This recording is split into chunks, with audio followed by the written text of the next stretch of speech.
Bien-aimés dans le Seigneur, je vous salue dans le précieux nom de Jésus-Christ de Nazareth. C'est un réel plaisir de nous exhorter les uns les autres ce matin.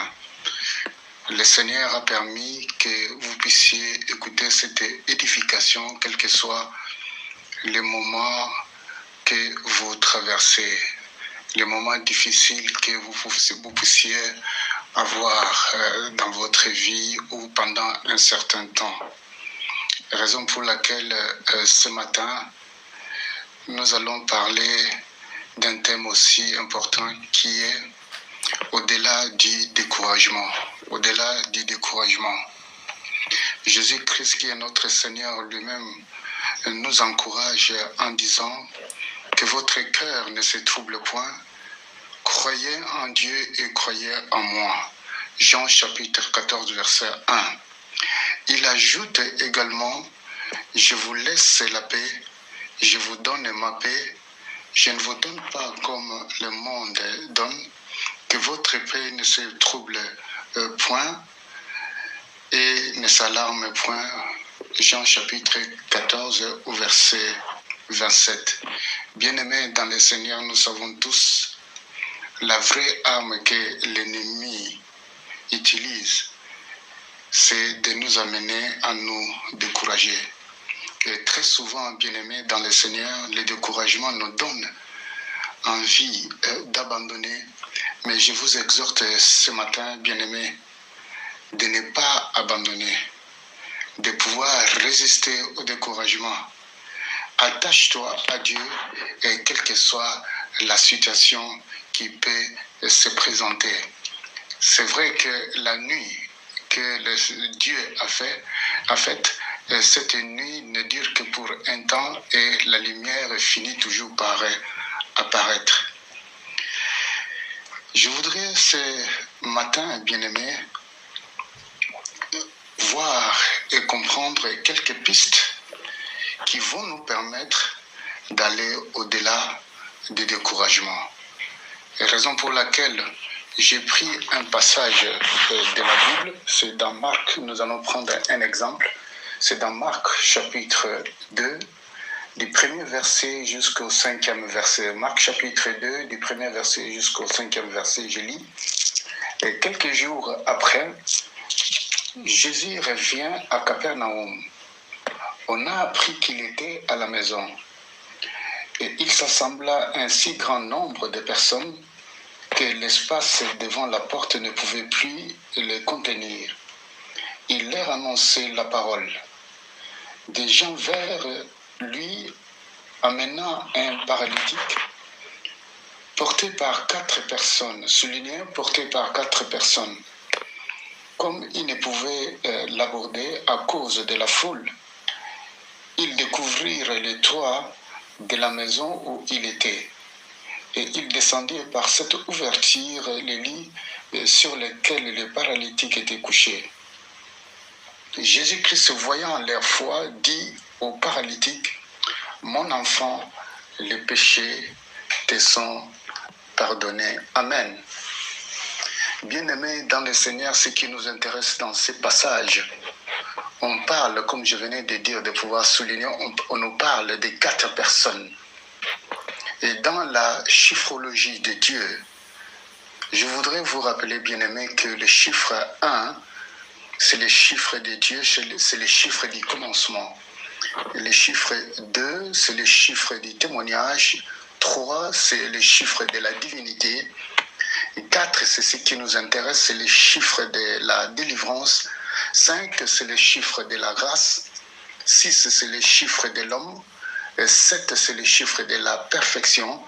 Et 8, c'est le chiffre du nouveau départ ou de la restauration. C'est ces chiffres 4 qui m'intéressent, où on parle de 4 personnes. Et cela a un sens, bien-aimé, dans le Seigneur. Et cette personne représente les ingrédients qui nous permettent de surmonter les découragements par une victoire avec Jésus-Christ de Nazareth. La Bible déclare, c'est au verset 4, je vais lire pour que nous puissions comprendre tous ensemble. Il s'assembla un si grand nombre de personnes que l'espace devant la porte ne pouvait plus les contenir. Il annonçait la parole. Au verset 3, c'est ce qui nous intéresse. Des gens vinrent en lui, amenant un paralytique, porté par 4 personnes. Pour gagner du temps, bien-aimés, nous voulons prendre. Ce sont les 4 personnes qui, en quelque sorte, que je peux dire, les 4 ingrédients qui peuvent nous permettre à pouvoir surmonter le découragement. Le premier ingrédient, bien-aimé dans le Seigneur, c'est l'amour. C'est la première personne parmi les 4 qui avait l'amour. Et cette personne qui avait l'amour, avait la compassion pour son ami qui était malade, mais on ne nous a pas précisé depuis quand cette personne était malade, mais cette personne avait l'amour.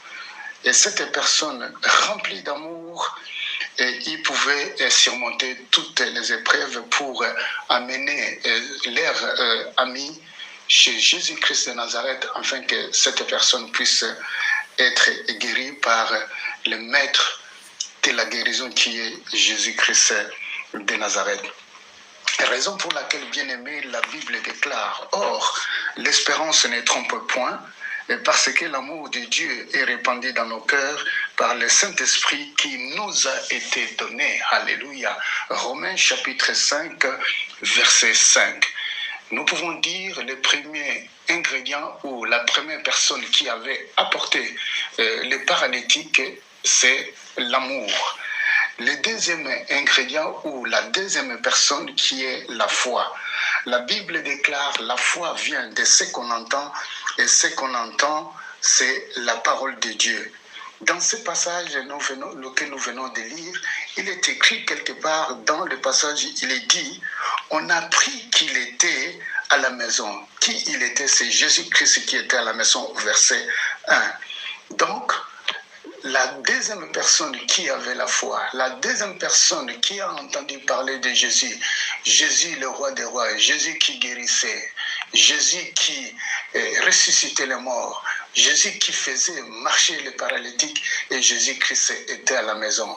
Et cela a boosté sa foi pour qu'il puisse amener aussi leurs amis chez Jésus-Christ de Nazareth, afin que cette personne puisse avoir la guérison. Et la foi, c'est quelque chose qui nous pousse. Nous ne voyons pas, mais nous croyons que Christ est capable de pouvoir guérir une personne. Voilà pourquoi, bien-aimés, je vous encourage d'avoir foi en Dieu. Je vous encourage, quelles que soient les circonstances, nous pouvons aller au-delà du découragement, en croyant que la parole de Dieu nous dit: il ne nous délaissera point. C'est Dieu lui-même qui dit: il ne nous délaissera point, il ne nous abandonnera point. C'est avec assurance que je peux dire: l'Éternel est mon aide, l'Éternel est la force de ma vie. De qui aurais-je peur? De qui aurais-je crainte? Alléluia. Le troisième ingrédient, c'est-à-dire la troisième personne, c'est l'espérance. Nous voyons qu'Abraham, qui était ensemble avec Sarah, n'avait pas d'enfant.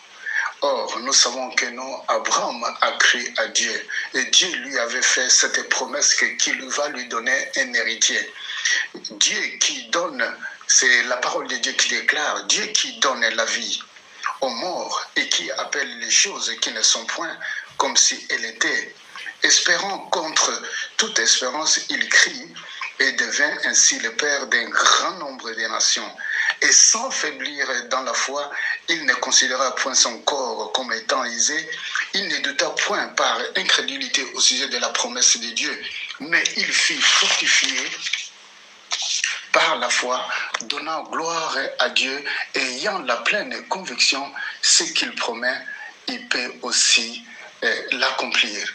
La troisième personne avait cette espérance que lorsque nous allons amener notre ami chez Jésus-Christ de Nazareth, cette personne va être guérie. Donc, la première personne qui est l'amour, la deuxième personne qui est la foi, ajoutée à la troisième personne qui est l'espérance. Et ces trois personnes vont booster ensemble dans l'unité et dans la foi, dans le même sentiment de pouvoir amener leurs amis chez Jésus-Christ afin que les paralytiques puissent marcher. Le quatrième ingrédient ou la quatrième personne, c'est le courage.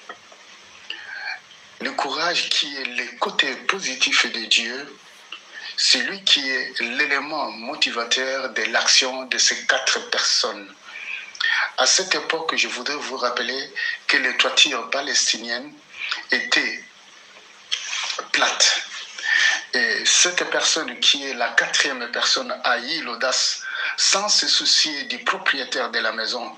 Et il a eu cette audace ou ce courage de pouvoir enlever la toiture et faire descendre leur ami afin qu'ils puissent recouvrer la santé. Voilà pourquoi lorsque cette personne est descendue jusqu'au pied de Jésus-Christ de Nazareth, et Jésus-Christ était étonné, et Jésus-Christ a dit, ta foi t'a sauvé. Voilà pourquoi, bien-aimé dans le Seigneur, Jésus-Christ qui est tout-puissant, Jésus-Christ qui est glorieux, il est Dieu, et c'est Jésus-Christ qui dit à Josué et aussi à Moïse, il lui a dit à Josué 5 fois lorsque Moïse est mort, il lui a dit, fortifie-toi et sois courageux. Bien-aimé, je ne sais pas ce que tu es en train de passer, mais je voudrais tout simplement t'exhorter de te fortifier. Jésus-Christ, lui seul, va te fortifier. Jésus-Christ, lui seul, va t'encourager pour que tu puisses surmonter les découragements. Parce que le courage est le côté positif de Dieu pour que nous puissions briser les découragements. Je vous exhorte ce matin, lorsque nous mettons ces 4 principes en pratique, la délivrance est certaine et nous pouvons aller au-delà des découragements. Soyez bénis, bien-aimés, dans le nom de Jésus-Christ de Nazareth, quel que soit ce que vous êtes en train de traverser. Je vous exhorte dans le nom puissant de Jésus-Christ de Nazareth. Fixe les yeux vers Christ. Il est la solution pour toutes personnes. Il est la solution pour nous. Il est au-delà du découragement. Il est au-delà de tout ce que nous pouvons endurer pendant ce moment. Et cela, je vais te dire tout simplement, c'est pour un laps de temps parce que Christ a nous l'espérance de gloire. Soyez bénis dans le nom de Jésus. Soyez bénis dans le nom de Jésus. Fortifie-toi et prends courage parce que Christ est avec toi. Il a donné sa vie à la croix de Golgotha. Il a dit, tout a été accompli. Et tout a été accompli pour toi dans le nom de Jésus de Nazareth. Amen.